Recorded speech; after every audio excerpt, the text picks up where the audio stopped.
দর্শক আপনাদের সবাইকে শুভেচ্ছা। শুরু হলো সব খবর। নিয়মিত এই আয়োজনে স্বাগত জানাচ্ছি আপনাদের সবাইকে। আমি মনিরুল ইসলাম আপনাদের সাথে আছি। সমালোচনার মুখে কিছুটা পিছু হটল এনবিআর। ওষুধ, মোবাইল ফোন ও ইন্টারনেট সেবা এবং রেস্তোরাঁয় কমানো হয়েছে শুল্ক কর। জারি করা হয়েছে অধ্যাদেশ। হঠাৎ করেই চলতি মাসের শুরুতে শতাধিক পণ্য ও সেবায় শুল্ক কর বাড়িয়ে দেয় রাজস্ব বোর্ড। গেল ৯ জানুয়ারি শতাধিক পণ্য ও সেবায় ঢালাও শুল্ক কর বৃদ্ধির পর শুরু হয় আন্দোলন। প্রক্রিয়াজাত খাদ্যপণ্য উৎপাদক সমিতি, রেস্তোরাঁ মালিক সমিতি, অটোমোবাইল সহ নানা খাত থেকে তৈরি হয় চাপ। ১২ দিনের মাথায় অবস্থান থেকে কিছুটা সরে এসেছে এনবিআর। বিকেলে ফের অধ্যাদেশ জারি করে কয়েকটি পণ্যে শুল্ক কর আগের জায়গায় এনেছে নিয়ন্ত্রক সংস্থা। ঔষধ শিল্পের ওপর ব্যবসায়ী পর্যায়ে ভ্যাটের হার এতদিন ছিল ২.৪%, বাড়িয়ে করা হয় ৩%। সেই জায়গা থেকে সরে এসেছে এনবিআর। এদিকে রেস্তোরাঁ শিল্পে ভ্যাটের হার ৫% থেকে বাড়িয়ে করা হয় ১৫%। ক্ষোভে ফুঁসে উঠে মালিক সমিতি। পর্যালোচনা করে তারকা হোটেল ব্যতীত অন্য সকল রেস্তোরাঁয় অতিরিক্ত ভ্যাট প্রত্যাহার করে নিয়েছে এনবিআর। তবে নন এসি হোটেল, মিষ্টান্ন ভাণ্ডারে ভ্যাটের হার ১৫% থেকে কমিয়ে ১০% নির্ধারণ করা হয়েছে। আমরা টিকে থাকতে চাই। বেসিক্যালি আমরা চাই বিজনেসটা নরমাল হওয়ার আগ পর্যন্ত যেন সরকার কোনো হঠকারী সিদ্ধান্ত না নেয়। মোটর গাড়ির গ্যারেজ এবং ওয়ার্কশপের ওপর ভ্যাট ৫% বাড়িয়ে করা হয়েছে ১৫%। তবে মালিকদের আন্দোলনের চাপে তা আগের জায়গায় নেওয়া হয়েছে। আমাদের ব্যবসার অবস্থা খুবই খারাপ যাচ্ছে। আমরা ইম্পোর্ট করতে পারছি না। আমাদের ডলার সংকট, আমাদের বিদেশ থেকে বিভিন্ন গাড়ির রিকন্ডিশন পার্টস, তারপর বডি পার্টস, রিকন্ডিশন ইঞ্জিন, সেই ক্ষেত্রে আমাদের বাংলাদেশে অলরেডি হ্যাং হয়ে আছে বিষয়গুলো। মোবাইল ফোন ও ইন্টারনেট সেবায় নতুন করে সম্পূরক শুল্ক ৩% বৃদ্ধি করে জাতীয় রাজস্ব বোর্ড। বিভিন্ন সংগঠনের দাবি বিবেচনায় নিয়ে তা প্রত্যাহার করা হয়। নিজস্ব ব্র্যান্ডের পোশাক ব্যতীত অন্যান্য পোশাক বিপণনের ওপর অতিরিক্ত আরোপিত ভ্যাট তুলে নেওয়া হয়েছে। তবে নিজস্ব ব্র্যান্ডের তৈরি পোশাক বিপণন সেবায় ভ্যাটের হার ১৫% থেকে হ্রাস করে 10% নির্ধারণ করেছে রাজস্ব বোর্ড। ভ্যাট আপনার কত ইনসিডেন্সটা পরে আপনি একটু দেখেন ভালো করে। আমরা যেগুলো বাড়িয়েছি, এই যে চশমার ভ্যাট বাড়ি, চশমা ১২৫ টাকাতে পৃথিবীর কোন দেশে চশমা পাওয়া যায়? তার ওখান থেকে ১৫ টাকা বাড়বে। খাবেন ৬০০-৭০০ টাকা, ২০ টাকা আপনি দেবেন না ভ্যাট। এক কাপ কফি খাবেন, ওখানে ১৫ টাকা দিতে আপনার বাদে। তো এইরকম যদি থাকে, অ্যাটিটিউড থাকে, তবে তো ডিফিকাল্ট। এখনো প্রায় ১০০টি পণ্য এবং সেবায় ভোক্তাদের গুনতে হবে বাড়তি শুল্ক কর। ধীরে ধীরে বাড়ছে নানান পণ্যের দাম। কন্টিনিউয়াসলি সরবরাহটা। সোবহান চৌধুরী, যমুনা নিউজ, ঢাকা। বাজারে খাদ্যপণ্যের দাম নিয়ন্ত্রণে ১০ লাখ টন চাল ও গম আমদানি করছে সরকার। খাদ্য পরিকল্পনা ও পরিধারণ কমিটির সভা শেষে খাদ্য উপদেষ্টা এই তথ্য জানিয়েছেন। দাবি করেছেন চালের দামের অস্থিরতা কমেছে, তবে দাম আরও কমলে ভালো হতো। আর অর্থ উপদেষ্টা জানিয়েছেন ভবিষ্যৎ বিবেচনা করে চাল ও গমের মজুদে গুরুত্ব দিচ্ছে সরকার। খাদ্যের মজুদ কম, বাড়ছে দাম, এমন পরিস্থিতি বিবেচনা করে সচিবালয়ে খাদ্য পরিকল্পনা ও পরিধারণ কমিটির বিশেষ সভা। আলোচনা হয় সার্বিক খাদ্য ও বাজার পরিস্থিতি নিয়ে। ঘাটতি বিবেচনায় জোর দেয়া হয় আমদানির উপর। খাদ্য মন্ত্রণালয়ের তথ্য অনুযায়ী বর্তমানে ৮,৮২,০০০ মেট্রিক টন চাল আর গম মজুদ আছে ৩,৪১,০০০ টন। এ অবস্থায় আরও ১০ লাখ টন চাল ও গম আমদানি করছে সরকার। এর মধ্যে চাল প্রায় ৭ লাখ আর গম ৩ lakh ton. Bharat, Pakistan, Myanmar, Vietnam ও রাশিয়া থেকে এসব খাদ্যপণ্য আমদানি করা হচ্ছে বলে জানিয়েছেন উপদেষ্টারা। এতে চালের আমদানি খরচ পড়বে প্রতি কেজিতে ৬০ টাকার মতো। আউশে ঘাটতি হয়েছে, আমনও ঘাটতি হয়েছে।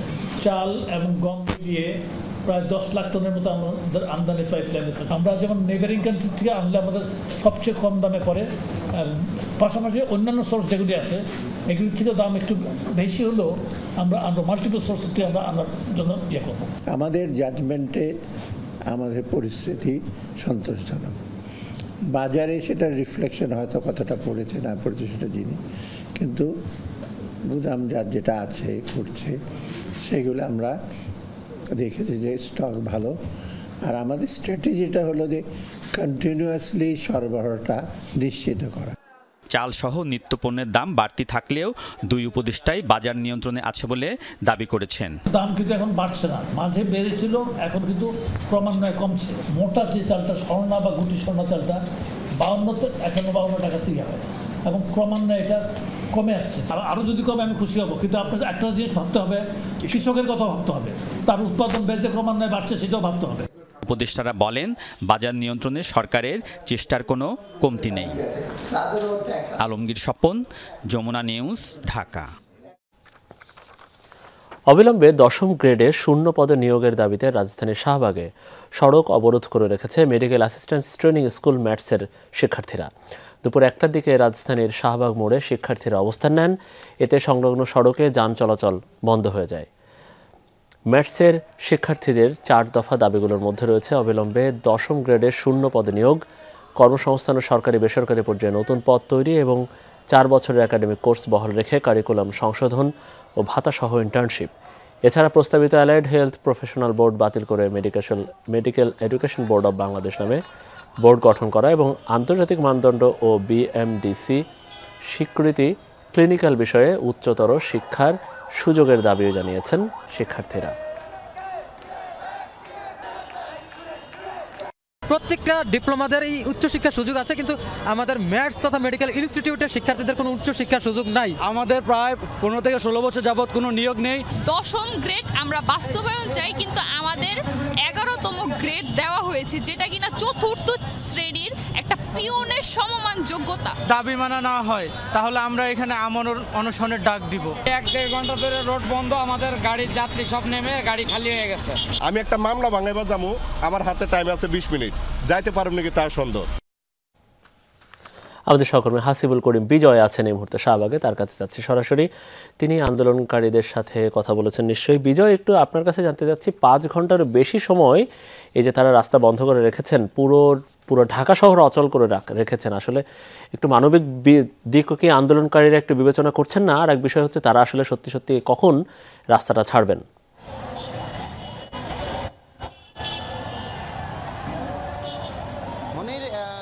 আপনি দেখতে পাচ্ছেন এই মুহূর্তে আমি রয়েছে শাহবাগে। এখানে কিন্তু আসলে সকাল 10টা থেকে তারা আন্দোলন শুরু করে এবং দুপুর 11টার পর থেকে তারা কিন্তু শাহবাগ মোড় বন্ধ করে দেয়। আপনাকে যদি একটু দেখাতে চাই, এখানকার যে যারা ম্যাটসের যারা শিক্ষার্থী রয়েছে, অর্থাৎ মেডিকেল অ্যাসিস্ট্যান্ট ট্রেনিং স্কুলের যারা শিক্ষার্থী, তাদের প্রধান দাবি কিন্তু ছিল আসলে উচ্চশিক্ষা নিশ্চিত করা। এছাড়াও তারা 4 দফা দাবিতে এখানে আন্দোলনে নামে এবং দ্বিতীয় তাদের দাবি হচ্ছে নিয়োগ নিশ্চিত করা। তারা 2014 সালে তাদেরকে সর্বশেষ নিয়োগ দেওয়া হয়, অর্থাৎ 10 থেকে 11 বছর যাবৎ তাদের নিয়োগ বন্ধ রয়েছে। এছাড়াও তাদের কোর্স কারিকুলাম সংশোধন থেকে শুরু করে তাদের একটি আলাদা বোর্ড গঠনের দাবি তারা জানায়। তাদের একটি প্রতিনিধি দল কিন্তু সচিবালয়ে গিয়েছিল, সেখান থেকে তারা এখন পর্যন্ত এই কিছুক্ষণ আগে তারা ফিরে এসেছে। তারা এখন একটি প্রেস বিজ্ঞপ্তির মাধ্যমে, অর্থাৎ সংবাদ সম্মেলনের মাধ্যমে তারা কিন্তু জানাবে তাদের পরবর্তী কর্মসূচি আসলে কি হবে। এখন আমরা দেখতেই পাচ্ছি যে একটু আগে তাদের একটি প্রতিনিধি দল সচিবালয় থেকে ফিরে এসেছে এবং এখন তারা একটি প্রেস বিজ্ঞপ্তির মাধ্যমে আমাদেরকে জানাবে তাদের পরবর্তী কর্মসূচি কি হবে। মনির। জি, অনেক ধন্যবাদ বিজয়। আমরা এতটুকু বুঝছিলাম আন্দোলনকারীরা হয়তো রাস্তা ছেড়ে দিয়েছেন এবং শাহবাগে এখন যান চলাচল শুরু হয়েছে, আমরা সেটাই জানছিলাম। সুইজারল্যান্ডে 4 দিনের সফরের দ্বিতীয় দিনে বেশ কয়েকটি সাইডলাইন বৈঠক করেছেন প্রধান উপদেষ্টা ডক্টর মোহাম্মদ ইউনূস। দ্বিতীয় দিনের বৈঠকগুলোয় প্রধান উপদেষ্টা বিদেশি বিনিয়োগকারীদের উৎসাহিত করার ব্যাপারে জোর দেন বলে জানিয়েছেন প্রেস সচিব শফিকুল আলম। ডক্টর মোহাম্মদ ইউনূস সাক্ষাৎ করেন জাতিসংঘ মহাসচিব অ্যান্তনিও গুতেরেসের সাথে। এছাড়া European central bank chief Christine Lagarde, জার্মানির ফেডারেল চ্যান্সেলরি প্রধান, বেলজিয়ামের রাজা এবং থাইল্যান্ডের প্রধানমন্ত্রীর সাথে বৈঠক করেন তিনি। আরেকটি দ্বিপাক্ষিক বৈঠকের দুবাই কালচার অ্যান্ড আর্টস অথরিটির চেয়ারপারসন শেখ লতিফা বিন মোহাম্মদ বিন রশিদ আল মাকতুম আরব আমিরাতে অনুষ্ঠিতব্য ওয়ার্ল্ড গভর্নমেন্ট সামিট 2025-এ অংশ নেওয়ার আমন্ত্রণ জানান প্রধান উপদেষ্টাকে। আজকে অনেকগুলো মিটিং, 15-16টার মতো মিটিং। আজকের মিটিংয়ের মূল হাইলাইট হচ্ছে যে আপনি জানেন ড্যাভোসে অনেক বড় বড় সিইও আসেন যারা বিভিন্ন দেশের বিজনেস অপরচুনিটি এক্সপ্লোর করেন, তাদেরকে ইনভাইট করা বাংলাদেশে এসে তারা যেন ইনভেস্ট করে। Bangladesh is now ready for business.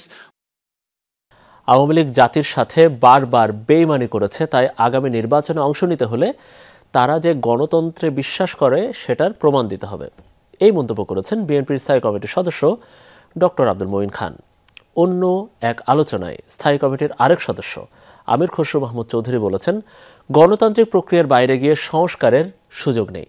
আর নজরুল ইসলাম খানের মতে সংস্কার চলমান প্রক্রিয়া, তাই অবাধ সুষ্ঠু নির্বাচনের জন্য যতটুকু প্রয়োজন ততটুকু সম্পন্ন করেই ভোটের আয়োজন করতে হবে।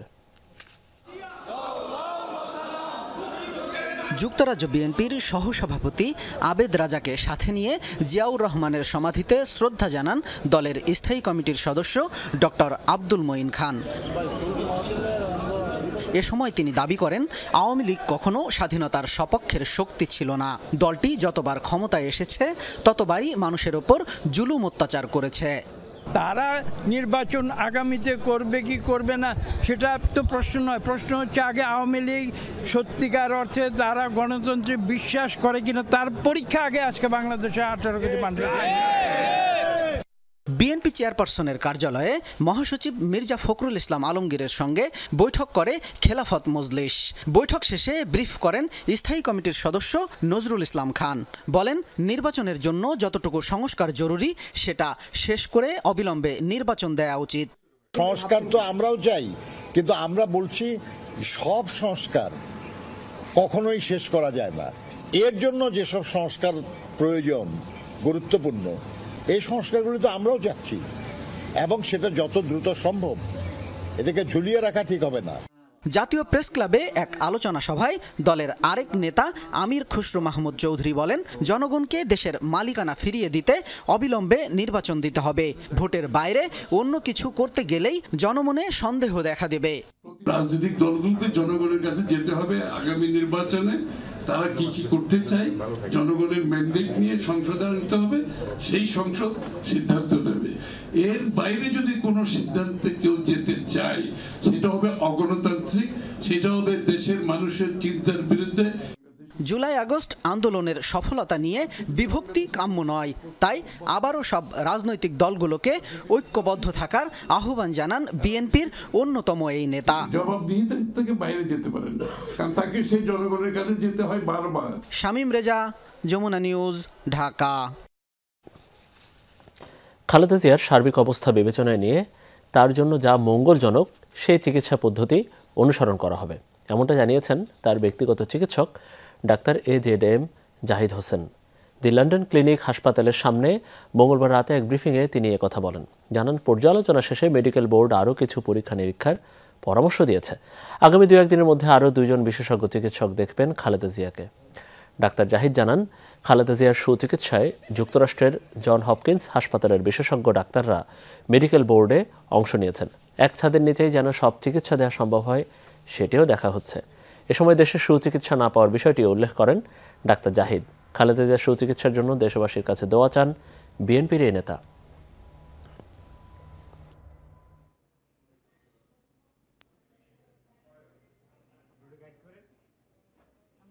চিকিৎসার ব্যাপারে আমাদের যে পদ্ধতি, অর্থাৎ উনি তো এখন ঔষধ দিয়ে চিকিৎসা চলছে লিভারের জন্য, কিডনির জন্য, হার্টের জন্য, ডায়াবেটিস, প্রেশার, রিউমেটয়েড আর্থ্রাইটিস, প্রত্যেকটির জন্য।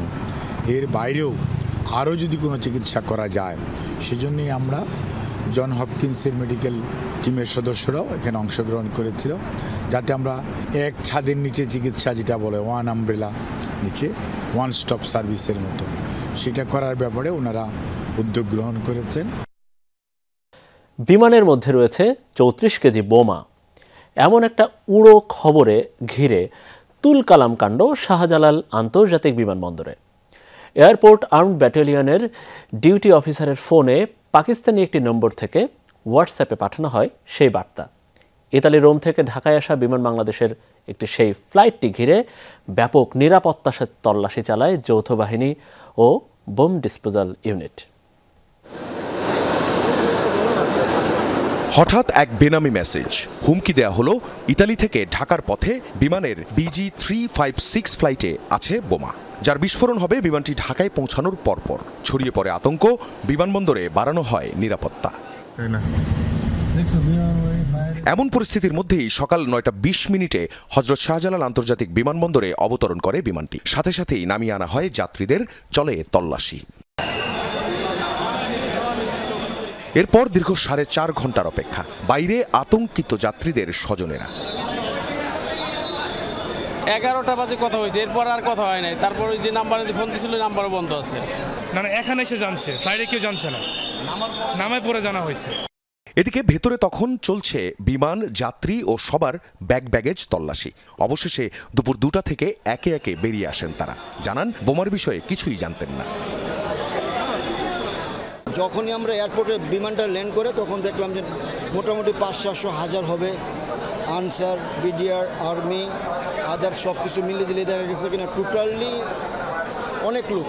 তখন আমাদের বিমানবালা যারা আছে তারা শান্তশিষ্ট করে বললো যে আমাদের এখানে বিশেষ সমস্যা, আপনারা কোনো লাগেজ, হ্যান্ড লাগেজ কোনো কিছু ধরতে পারবেন না, ওনারা আসবে আপনাদের নিয়ে যাবে। ভয় তো থাকবেই, এরকম শুনে তো ভয় থাকবেই নর্মালি। আপনি যদি কখনো এরকম কোনো কিছু শুনেন তো ভয় থাকবে না, কিন্তু নামার পর দেখতেছি স্বাভাবিক, সব কিছুই স্বাভাবিক। আতঙ্কিত এরকম সিচুয়েশন তো যে কেউ আতঙ্কিত হতে পারে। আর আমার লাইফে ফার্স্ট টাইম, আমি প্রায় 10-11 বছর পর আসছি বাংলাদেশে, তো এরকম কখনো ফেস করি নাই। পরে সকাল 10:30টায় ফ্লাইটের ভেতরে প্রবেশ করে বোম ডিসপোজাল ইউনিট। 12:30 পর্যন্ত তল্লাশি করে কিছুই পাওয়া যায়নি। যে মেসেজটা আমরা নাম্বার চেক করে দেখছি একটা পাকিস্তানি নাম্বার। হোয়াটসঅ্যাপ মেসেজ তো আপনি কোথায় এখানে বসেও পাকিস্তানি নাম্বারে হোয়াটসঅ্যাপ মেসেজ দিতে পারেন না। আপনি খালি আপনার হোয়াটসঅ্যাপের অ্যাকাউন্ট থাকলেই হবে। সো মেসেজটা হোয়াটসঅ্যাপে আমাদের কন্ট্রোল রুমে এসেছে, কন্ট্রোল রুম থেকে ইনফরমেশন চলে গেছে ইডির কাছে। তো আমরা কুইক থ্রেট অ্যানালাইসিস ডিসিশন নিয়ে we wanted to go for action and we have gone for action. Pakistani একটি নম্বর থেকে ভোরে এপিবিএন এর হোয়াটসঅ্যাপ নম্বরে 34 কেজি বিস্ফোরক আসছে ওই বিমানে, এমন একটি মেসেজ আসে। বেবিচক চেয়ারম্যান জানান ওই নম্বরের সাথে তাদের চ্যাটও হয়েছে। বোমা বহনকারী 2টি লাগেজের নমুনা ছবিও পাঠানো হয় ওপাশ থেকে। এই ধরনের লাগেজ হতে পারে, এই লাগেজের একটা ছবিও দিয়েছে এই ধরনের লাগেজ। এই পর্যন্ত হওয়ার পর উনি কিন্তু একটা জিনিস হলে ওনাকে কল করা হয়েছে, উনি কিন্তু কল ধরে না, কিন্তু মেসেজ দিয়েছে। বেবিচক চেয়ারম্যান হোয়াটসঅ্যাপে খবর দেওয়া সে ব্যক্তিকে হুমকিদাতা নয়, বলছেন তথ্যদাতা। উনি আমাদেরকে তথ্য দিয়েছে, তাহলে হুমকিদাতা বলতে কিভাবে? উনি তো বলেন নাই যে আপনার এটা আমি উড়াই দিচ্ছি বা এরকম না, উনি তথ্য দিয়েছে। বিমানটি মঙ্গলবার রোমের লিওনার্দো দা ভিঞ্চি এয়ারপোর্ট থেকে 250 জন যাত্রী নিয়ে ঢাকার উদ্দেশ্যে ছেড়ে আসে। জুলাই গণঅভ্যুত্থানের পর জনসাধারণ নতুন স্বপ্ন দেখতে শিখেছে। সামনের দিনগুলোতে যেন তরুণ প্রজন্ম ব্যর্থ না হয়, এজন্য সতর্ক থাকতে হবে, এমন মন্তব্য করেছেন যুব ও ক্রীড়া উপদেষ্টা আসিফ মাহমুদ সজীব ভুইয়া। দুপুরে ভিকারুন্নিসা নূন স্কুল অ্যান্ড কলেজে তারুণ্যের উৎসব 2025 অনুষ্ঠানে নতুন বাংলাদেশ গড়া তারুণ্যের ভাবনা বিষয়ক আলোচনায় যোগ দেন তিনি। আহতদের উদ্দেশ্যে আসিফ মাহমুদ বলেন, তাদের লড়াই আন্দোলনকে বেগবান করার জন্য গুরুত্বপূর্ণ ভূমিকা রেখেছে। জুলাই গণঅভ্যুত্থানের মাধ্যমে বাংলাদেশের নতুন প্রজন্ম প্রমাণ করেছে তারুণ্যের শক্তি হারিয়ে যায়নি। সারা দেশে স্কুল কলেজে তারুণ্যের উৎসব করা হবে বলে ঘোষণা দেন ক্রীড়া উপদেষ্টা। আপনারা যেমন এই অভ্যুত্থানকে সফল করেছেন, ঠিক তেমনি নতুন বাংলাদেশের যেই পুনর্গঠনের কার্যক্রম, যে সংস্কার কার্যক্রম, সেটিকে সফল করতে আমাদেরকে সমানভাবে গুরুত্বপূর্ণ অবদান রাখতে হবে। যা আগামী দিনেও বলতে পারি, ইতিহাসে সাক্ষী হিসেবে একটি প্রজন্ম হয়ে থাকতে পারি, যে প্রজন্ম শুধু ফ্যাসিবাদী শক্তিকে ধ্বংস করার জন্য নয়, একটি দেশ পুনর্গঠনের গঠনমূলক শক্তি হিসেবেও আবির্ভূত হয়েছে। জুলাই শহীদ স্মৃতি ফাউন্ডেশনের সাধারণ সম্পাদক পদ বিলুপ্ত করে দায়িত্ব থেকে সরে দাঁড়ালেন সার্জিস আলম। নিজের ভেরিফাইড ফেসবুক পেজে এই স্ট্যাটাসে ঘোষণা দেন তিনি। বলেন, গতি ত্বরান্বিত করতে ফাউন্ডেশনের গঠনতন্ত্র, কাঠামো, কাজের প্রক্রিয়ায় পরিবর্তন আনা হয়েছে। এখন থেকে এক্সিকিউটিভ কমিটি পুরো অফিসের সার্বিক বিষয় পরিচালনা করবে। Chief executive officer Mir Mahbubur Rahman স্নিগ্ধ অফিসের প্রধান হিসেবে দায়িত্ব পালন করবেন। প্রধান উপদেষ্টা সহ 4 উপদেষ্টার নেতৃত্বে গভর্নিং বডি ফাউন্ডেশনের নীতি নির্ধারণী কাজ করবে। ফাউন্ডেশনে প্রয়োজনীয় সময় দেওয়া সম্ভব নয় জানিয়ে দায়িত্ব থেকে সরে দাঁড়ানোর এই ঘোষণা দেন সার্জিস। বিমানে বোমা আতঙ্কের খবর পুরোপুরি মিথ্যা, যারা খবর ছড়িয়েছে তাদের বিরুদ্ধে আইনি ব্যবস্থা নেওয়া হবে জানিয়েছেন স্বরাষ্ট্র ও কৃষি উপদেষ্টা জাহাঙ্গীর আলম চৌধুরী। বুধবার খামারবাড়িতে কৃষি সম্প্রসারণ অধিদপ্তর পরিদর্শন শেষে তিনি একথা বলেন। পুলিশ ও র্যাবের নতুন পোশাক বিতর্ক এড়িয়ে উপদেষ্টা বলেন, শুধু পোশাক নয়, পরিবর্তন আনতে হবে মন মানসিকতায়। কোনো কিছুই তো হয় নাই, ওটা একটা মিথ্যা সংবাদের ভিত্তিতে। এরকম তো মিথ্যা সংবাদ আগে দেখলো মিথ্যা সংবাদ, এই জন্য আপনারা বলছেন আপনারা কারেক্ট সংবাদ দিবেন এবং আমরা সাথে সাথে অ্যাকশন নিব। সংবাদটা দিয়েছে তাদেরকে শনাক্ত করার চেষ্টা করা হচ্ছে এবং শনাক্ত করলে তাদের আইনের আওতায় আনা হবে। একদম ফ্রেশ বিশ্বমানের প্রযুক্তির সকল সুবিধা নিয়ে ভালো থাকুন আপনিও। কঙ্কা। আন্তর্জাতিক অপরাধ ট্রাইব্যুনালে জুলাই আগস্টে সংঘটিত হত্যাকাণ্ডের বিচারের এখতিয়ার নিয়ে সাবেক সেনা কর্মকর্তা জিয়াউল হাসানের আবেদন খারিজ করে দিয়েছেন আদালত। বিচারপতি মোহাম্মদ গোলাম মুর্তজা মজুমদারের নেতৃত্বে 3 সদস্যের ট্রাইব্যুনাল আজ আদেশ দেন। একই সাথে তাকে মামলা থেকে অব্যাহতির আবেদনও খারিজ করে দেওয়া হয়। ফলে আন্তর্জাতিক অপরাধ ট্রাইব্যুনালে জুলাই হত্যাকাণ্ডের বিচারে কোনো বাধা নেই বলছেন চিফ প্রসিকিউটর।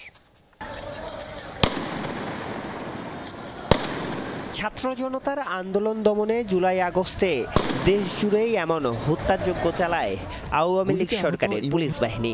আইন শৃঙ্খলা বাহিনীর সাথে ছাত্রলীগ যুবলীগের গুলিতে প্রাণ হারায় প্রায় 2000 ছাত্র শ্রমিক দিনমজুর।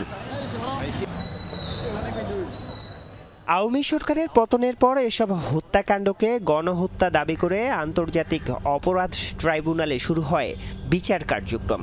তবে এ ট্রাইব্যুনালের বিচারের এখতিয়ার নিয়ে প্রশ্ন তুলে গত 20 ডিসেম্বর আবেদন করেন গুম এবং গণহত্যায় গ্রেফতার এনটিএমসির সাবেক পরিচালক অবসরপ্রাপ্ত মেজর জেনারেল জিয়াউল হাসান।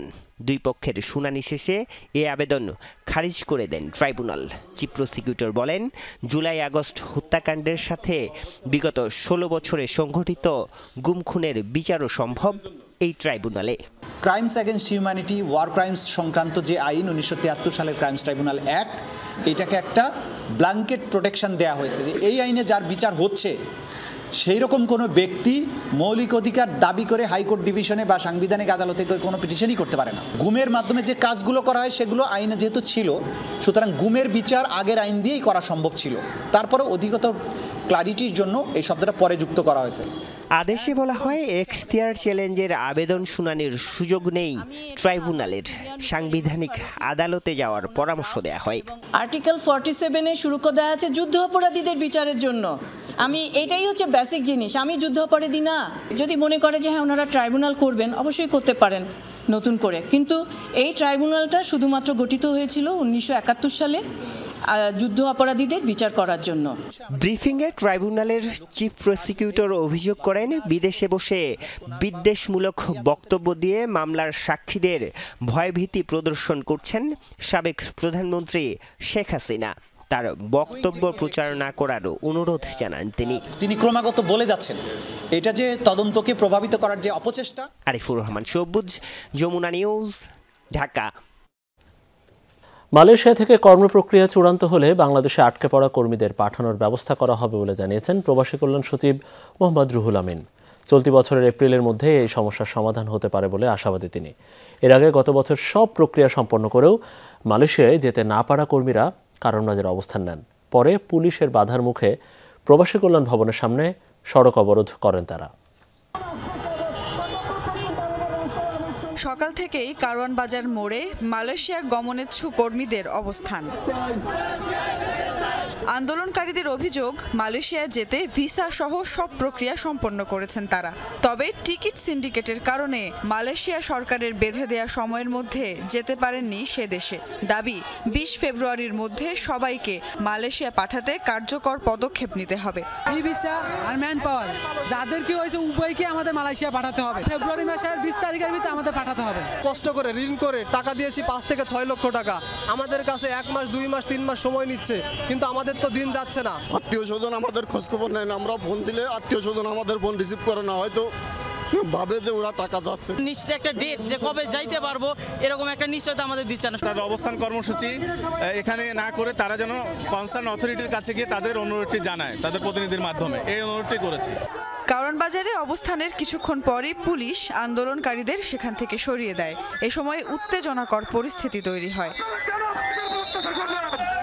এক পর্যায়ে মিছিল নিয়ে প্রবাসী কল্যাণ ভবনের সামনে এসে অবস্থান নেন তারা। পরে সংশ্লিষ্টদের আশ্বাসে সাময়িকভাবে রাস্তা ছেড়ে দেন। সময় চাইতে 2 ঘন্টার জন্য, তাই আমরা এখন মানববন্ধন থেকে আমরা রাস্তা অবরোধ থেকে মানববন্ধনে দাঁড়াবো। এরপরে 2 ঘন্টার পরে আপনাদেরকে সাথে নিয়ে আমরা সবাই এটার একটা সুরাহা করে তারপরে আমরা ঘরে ফিরবো। এই সমস্যা নিয়ে প্রবাসী কল্যাণ সচিব বলেন, কর্মপ্রক্রিয়া চূড়ান্ত করে এপ্রিল থেকেই কর্মীদের মালয়েশিয়া পাঠানোর প্রক্রিয়া শুরু হতে পারে। এরই মধ্যে 81% কর্মীকে টাকা ফেরত দেওয়া হয়েছে বলেও জানান তিনি। গত 2-1 দিন আগের ডেটা অনুযায়ী 81% লোকের কিন্তু টাকা ফেরত দিয়েছে। এটা কর্মীরা লিখে দিয়েছে এবং সেই কাগজ একদম স্ট্যাম্পের কাগজ আমাদেরকে দিয়েছে। ফেব্রুয়ারিতেই আশা করছি আমরা মোডালিটিটা ঠিক করতে পারবো, আশা করি মার্চ এপ্রিল নাগাদ আমার মনে হয় যে আমরা ব্রেক থ্রু করতে পারবো। আশ্বাস পেয়ে বিদেশ যাওয়ার স্বপ্ন বুকে নিয়ে ঘরে ফিরে গেছেন আন্দোলনকারীরা। প্রত্যাশা কথা রাখবে প্রবাসী কল্যাণ মন্ত্রণালয়। সুমাইয়া ঐশী, যমুনা নিউজ, ঢাকা। স্বাধীন সম্পাদকীয় নীতিমালা তৈরি, গণমাধ্যম কর্মীদের বেতন ভাতা এবং সুরক্ষা নিশ্চিতে গণমাধ্যম সংস্কার কমিশনকে বেশ কিছু প্রস্তাবনা দিয়েছে ব্রডকাস্ট জার্নালিস্ট সেন্টার বিজেসি। পাশাপাশি কেবল অপারেটরদের কাছ থেকে প্রাপ্য অংশ বুঝে নেয়ার বিষয়টিও তুলে ধরেছেন তারা।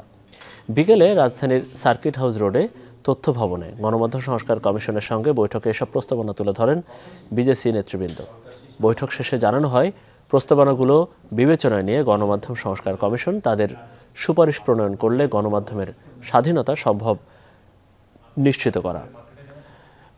বিজেসি জানিয়েছে, সম্প্রচার কর্মীদের বেতন ভাতার জন্য কোনো নীতিমালা নেই। সেই অর্থ সংস্থানের নিশ্চয়তা তৈরির কৌশল সংস্কার কমিশনের রিপোর্টে থাকবে, এমনটাই প্রত্যাশা করে বিজেসি। বৈঠকে বিজেসির চেয়ারম্যান রেজানুল হকের নেতৃত্বে 4 সদস্য উপস্থিত ছিলেন। তাদের বক্তব্য শুনে কামাল আহমেদ নেতৃত্বাধীন গণমাধ্যম সংস্কার কমিশন। একটি স্বাধীন সম্পাদকীয় নীতি থাকে, তারপরে সাংবাদিকের বেতন ভাতা নিয়ে যাতে সারা মাস চিন্তা না করতে হয়, এটা একটি নির্দিষ্ট জায়গা থেকে যাতে আসে। তারপরে আছে, আপনি জানেন যে কেবল অপারেটররা যেভাবে টাকা নিজেরা নিয়ে নেয়, কোনো টেলিভিশন টাকা পায় না, তো সেখানে যাতে টেলিভিশনগুলোর একটু ইনভলভমেন্ট থাকে, এই বিষয়গুলি আমরা তুলে ধরেছি। যে একজন সাংবাদিক যদি তার বেতন ভাতার নিশ্চয়তা থাকে, সে তাহলে ঝুঁকি নিয়ে কাজ করতে পারবে। বাজারে এলো সিনিয়র আইনজীবী অ্যাডভোকেট মঞ্জিল মোর্শেদের জনস্বার্থ মামলার রায় বইয়ের দ্বিতীয় ভলিউম। দুপুরে সুপ্রিম কোর্ট বার অ্যাসোসিয়েশনের কনফারেন্স রুমে বইটির মোড়ক উন্মোচন করেন বার কাউন্সিলের ভাইস চেয়ারম্যান জয়নুল আবেদিন এবং সুপ্রিম কোর্ট বারের প্রেসিডেন্ট মাহবুবউদ্দিন খোকন। অনুষ্ঠানে অতিথিরা বলেন, এই বইয়ের মাধ্যমে বার এবং বেঞ্চ উভয়ই উপকৃত হবে। বইটিতে বিভিন্ন সময় গুরুত্বপূর্ণ 35টি মামলার রায়ের বিবরণ তুলে ধরা হয়েছে। 22 থেকে 29 জানুয়ারি পর্যন্ত সুপ্রিম কোর্ট বার ভবনের নিচতলায় 20% ছাড়ে বইটি কিনতে পারবেন যে কেউ। এটা সকল দেশের মানুষের উন্নয়নের জন্য লিখেছেন এবং আমার আগামী দিনে যে সমস্ত ভাই বোনেরা এই পেশায় আসবেন, তারা এখান থেকে জ্ঞান অর্জন করবে। আপনারা উদ্যোগ গ্রহণ করুন, সমস্ত আইনজীবীদেরকে ঐক্যবদ্ধ করে ভবিষ্যতে যারা আমরা ভালো যোগ্য সৎ আইনজীবী তৈরি করতে পারি, সেই ব্যাপারে যেন ওনারা যথেষ্ট ভূমিকা রাখেন। ফেনী সরকারি কলেজে বাংলা বিভাগের নবীন বরণ ও বিদায় সংবর্ধনা অনুষ্ঠিত হয়েছে। সকালে আলোচনা সভা ও স্মৃতিচারণের মধ্য দিয়ে শুরু হয় মূল আনুষ্ঠানিকতা। শিক্ষার্থীদের উপস্থিতিতে মুখরিত হয়ে ওঠে কলেজ ক্যাম্পাস। এখানে প্রধান অতিথি ছিলেন কলেজের অধ্যক্ষ অধ্যাপক মোহাম্মদ এনামুল হক খন্দকার। শিক্ষার্থীদের উদ্দেশ্যে তিনি বলেন, যে বেশি লিখবে সে তত সফল হবে, যে বেশি শিখবে সে ততই সফল হবে। বাংলার শিক্ষার্থীদের বহুমুখী প্রতিভার অধিকারী হতে হয় বলেও মন্তব্য করেন তিনি। সময় নষ্ট না করে মনোযোগ দিয়ে শিক্ষার্থীদের পড়াশোনা করার আহ্বান জানান অধ্যাপক মোহাম্মদ এনামুল হক। পরে সাংস্কৃতিক অনুষ্ঠানের আয়োজন করা হয়। বিপিএল এর খবর। দিনের প্রথম ম্যাচে চিটাগং কিংসকে 8 উইকেটে হারিয়েছে ঢাকা ক্যাপিটালস। চট্টগ্রামের দেয়া 149 রানের টার্গেট 11 বল হাতে রেখে টপকে যায় ঢাকা। টসে জিতে ব্যাট করতে নেমে ধীরগতির শুরু চট্টগ্রামের। 40 রানের উদ্বোধনী জুটি করে সাজ ঘরে ফেরেন জুবায়েদ আকবরী। 19 রান করে আউট হন গ্রাহাম ক্লার্ক। ইনিংস বড় করতে পারেননি শামীম পাটোয়ারি ও হায়দার আলী। 12 রান আসে মোহাম্মদ মিথুনের ব্যাট থেকে। আর সর্বোচ্চ 44 রান করে মোসাদ্দেকের স্পিনে কাটা পড়েন ওপেনার নাইম ইসলাম। শেষ পর্যন্ত নির্ধারিত ওভারে 6 উইকেট হারিয়ে 148 রানের পুঁজি পায় চট্টগ্রাম। জবাবে লিটন দাস 25 রান করে আউট হলেও অপরাজিত 90 রানের ইনিংসে দলের জয় নিশ্চিত করেন তানজিদ তামিম। আসলে এটি তৃতীয় জয় ঢাকা ক্যাপিটালসের। সরাসরি বিশ্বকাপ খেলা থেকে আর মাত্র 1 ম্যাচ দূরত্বে বাংলাদেশ নারী ক্রিকেট দল। যদিও সমান 21 পয়েন্ট থাকলেও এই মুহূর্তে নেট রান রেটে এগিয়ে নিউজিল্যান্ড। তবে সিরিজের শেষ ম্যাচে উইন্ডিজকে হারালেই ভারত বিশ্বকাপের টিকিট পাবে বাংলাদেশ। পাশাপাশি ম্যাচে রেজাল্ট না আসলেও কপাল খুলবে জ্যোতি মারুফাদের। এমনকি ম্যাচ হারলেও থাকবে সুযোগ। সেক্ষেত্রে খেলতে হবে বাছাই পর্ব। টাইগ্রেসদের এমন উচ্ছ্বাসের কারণটা একেবারেই অজানা নয়। সরাসরি বিশ্বকাপের টিকিট থেকে যে আর মাত্র 1 ম্যাচ দূরত্বে বাংলাদেশ। উইন্ডিজের বিপক্ষে সিরিজের শেষ ম্যাচটা জিততে পারলেই ষষ্ঠ দল হিসেবে ভারত বিশ্বকাপে নাম লেখাবে নিগার সুলতানা জ্যোতির দল। জয় না পেলেও থাকবে সুযোগ। ম্যাচটিতে রেজাল্ট না আসলে নিউজিল্যান্ডকে টপকে ভারত বিশ্বকাপ নিশ্চিত করবে লাল সবুজের প্রতিনিধিরা। উইন্ডিজের বিপক্ষে প্রথম ম্যাচ হারের পর স্বপ্ন রূপ নিয়েছিল সাদা কালোয়, কিন্তু দ্বিতীয় ম্যাচে 60 রানের বড় জয়ে রঙিন হলো বিশ্বকাপ যাত্রা। উইন্ডিজকে হারিয়ে 23 ম্যাচে বাংলাদেশের পয়েন্ট এখন 21। ম্যাচের কোটা পূরণ করে ফেলা নিউজিল্যান্ডেরও সমান 21 পয়েন্ট। তবে নেট রান রেটে এগিয়ে থাকায় টেবিলের ষষ্ঠ স্থানটা এখনও হোয়াইট ফার্নসদের দখলে। বিপরীতে ঋণাত্মক নেট রান রেট নিয়ে তালিকার 7-এ বাংলাদেশ। আগামী আগস্ট সেপ্টেম্বরে ভারতে বসবে নারী ওয়ানডে বিশ্বকাপ। 8 দলের এই আসরে স্বাগতিক ভারত সহ উইমেন্স চ্যাম্পিয়নশিপের পয়েন্ট তালিকার শীর্ষ 6 দল সরাসরি সুযোগ পাবে। তাই উইন্ডিজের বিপক্ষে সিরিজের শেষ ম্যাচে জয় পেলে কোনো সমীকরণ ছাড়াই বিশ্বকাপের টিকিট কাটবে বাংলাদেশ। বিপরীতে কপাল পুড়বে নিউজিল্যান্ডের। তবে শেষ ম্যাচে হারলেও বাংলাদেশের জন্য বিশ্বকাপে খেলার আরও একটি সুযোগ থাকবে। সেক্ষেত্রে লড়তে হবে বাছাই পর্বে, যেখানে পাকিস্তান, উইন্ডিজ, আয়ারল্যান্ড, স্কটল্যান্ড ও থাইল্যান্ডের বিপক্ষে ম্যাচ খেলবে নিগার সুলতানা জ্যোতির দল। বাছাই পর্বের সেরা 2 দল যাবে বিশ্বকাপে। মুজরাম বিন তারেক, যমুনা স্পোর্টস। দর্শকেরা ছিল আমাদের আজকের সব খবরের আয়োজন। এতক্ষণ আমাদের সাথে থাকার জন্য আপনাদের সবাইকে অনেক অনেক ধন্যবাদ।